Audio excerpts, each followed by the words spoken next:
Hello everyone. I want every one of you to be really slow about this. So today, I'm going to discuss about the different database keys, right? So the concept of keys is very important. Why it is important? So to give a little bit of context, either you are preparing for a job or you are a fresher, right? So this can be a good question in any interview also. And if not, also if you have a particular job, then if you want a new feature in your company to be added, then your CTO or your managers might tell you that you have to design something and you might create a table in the database for that. And when you are creating a database table, then you need to understand the concept of keys. It is very important to understand that what are keys. So let's go and before I deep dive into a chat with ChatGPT regarding that, then I would just want to tell you that keys are simply just the database fields, right? It is the table has a different fields or the columns. So it is just the name of a column that uniquely specifies or something like that, right? So we are going to see much more detail about that just currently. uh, Let me open ChatGPT and we will talk about it in detail. Maybe you can take some snacks with you. It is going to be a long session today regarding that. So here's the ChatGPT. I'm going to ask it. Uh, Uh, Hi ChatGPT. I hope you are good now. So today my topic is like the database keys for a data engineering perspective. I know there are a lot of keys in the market, like there are a lot of keys related concept for a database table. But I want you to be more specific to top six most important or major keys. I want my audience to really understand that, and you have to give a detailed explanation of each keys. And I might ask you some questions on that that might be contradicting. So now you need to understand, I think so. And start now your explanation. Absolutely, that sounds like a great topic.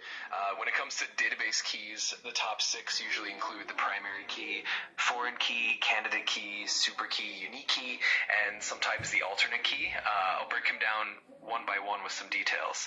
First, the primary key is the main unique identifier for a record in a table. Each table can have only one primary key, and it can't have null values. Second, the foreign key is a field or a set of fields in one table that uniquely identifies a row of another table.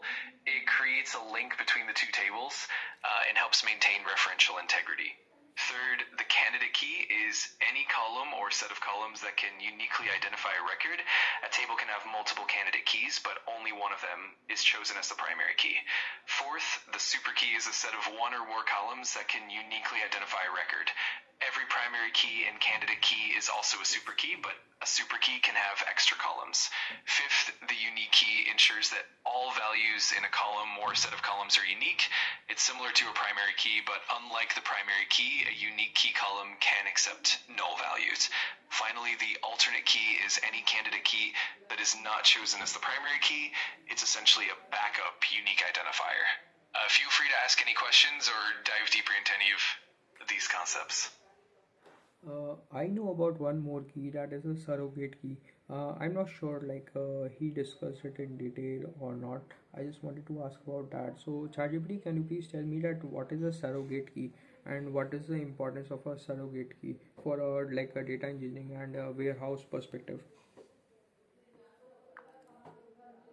Absolutely. A surrogate key is essentially an artificial or system generated key, often a unique identifier like an integer that's used as the primary key in a table. Unlike natural keys, which are derived from the data itself, like a social security number or an email, surrogate keys have no meaning outside the database. The importance of surrogate keys in data engineering and data warehousing includes a few things. First, they help maintain consistency and stability because they remain unchanged even if the natural data changes. Second, they simplify complex relationships, especially in data warehouses where you might have large dimensions and fact tables.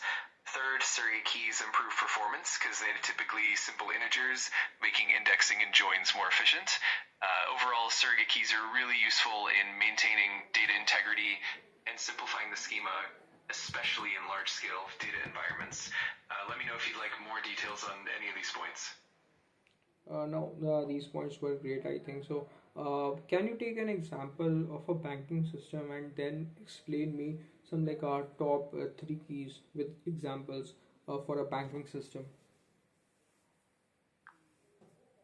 Sure, let's consider a banking system with tables like customers, accounts, and transactions. First, the primary key. For the customers table, the primary key might be a customer ID. This uniquely identifies each customer and ensures that no two customers have the same ID. Second, the foreign key. In the accounts table, you might have a customer ID as a foreign key that links each account to a specific customer. This helps maintain the relationship between customers and their accounts and ensures referential integrity. Third, the unique key. Within the accounts table, you might have an account number that needs to be unique for each account. This means no two accounts can share the same account number, ensuring that each account is uniquely identifiable. These examples show how keys work together to maintain data integrity and ensure that relationships between tables are consistent and reliable.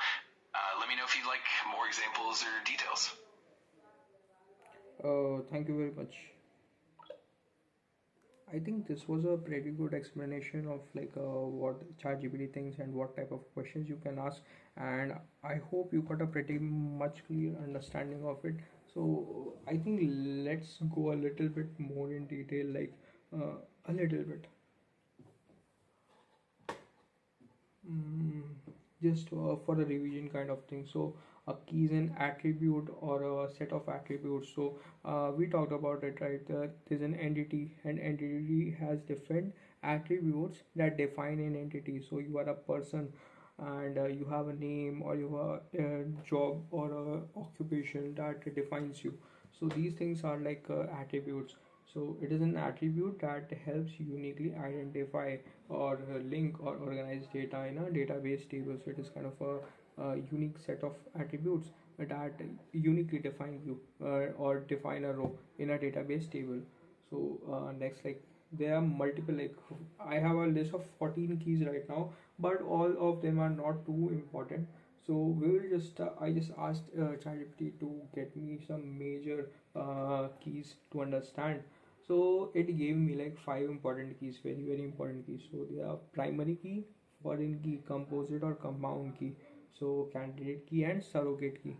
So I think I asked this question with the chat GPT as well.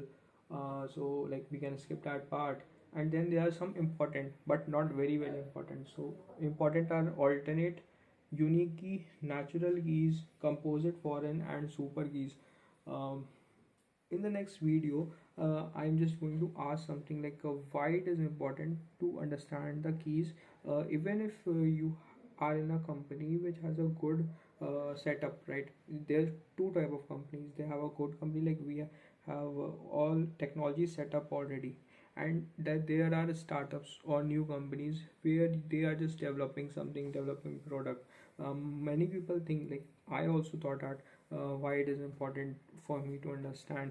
But even if you are in a new company and they are coming with new features, then you might need to understand it, right? So we will go a little bit more detailed, and I will ask some questions.